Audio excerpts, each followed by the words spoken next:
السلام عليكم، ازيكم يا حبايبي؟ عاملين ايه؟ يا رب تكونوا بخير. النهارده باذن الله هبدا معاكم اول يوم في دوره الكتاكيت البيضاء.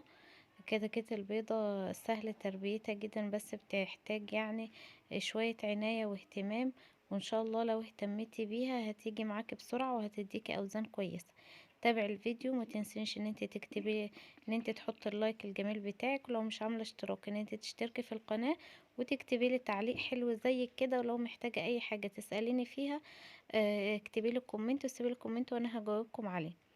النهاردة انا هتابع معاكم دورة الكتاكيت بتاعتي من اول يوم، اول ما جبتها وازاي بنستقبلها لحد لما نذبحها سوا.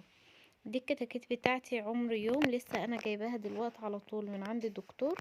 واهم حاجة في الكتاكيت المكان اللي انت هتشتري منه الكتكوت هيفرق معاكي جامد. يعني نراعي ان احنا ما نشتريش كتكوت وخلاص، ان احنا نروح عند مكان معين او دكتور بيطري معروف ونجيب كتكوت. ونخلي بالنا من فرز الكتاكيت لان هي بتبقى فرز.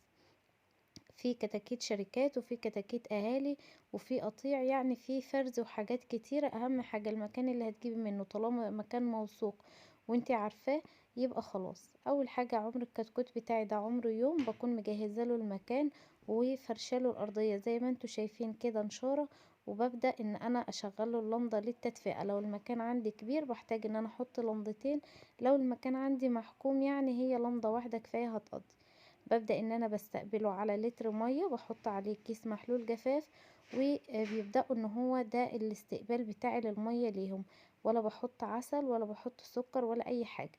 محلول الجفاف ده مدته بيقعد قد ايه؟ مدته بيقعد المفعول بتاعه ساعتين، يعني بعد الساعتين بشيلها وببدأ ان انا اغيرها واكمل بكيس المضاد الحيوي اللي انتوا شفتوه ده لمدة 5 ايام.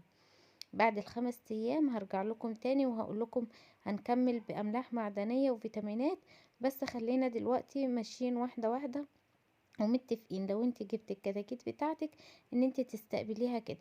ومن اول يوم ما بينفعش ان انا احط العلف في علافات، بحطه في حاجة اسمها اطباق تحضير. اي طبق عندك علشان خاطر الكتكوت ينقر فيه كده وهو بياكل الخبطة دي تخليه ما يكونش كسول وياكل. وبعد كده بشيل اطباق التحضير دي بعد 3 ايام. كملي معايا متابعة الفيديوهات وان شاء الله تستفادي مني كتير. ما تنسيش لايك وشير وسبسكرايب للقناة.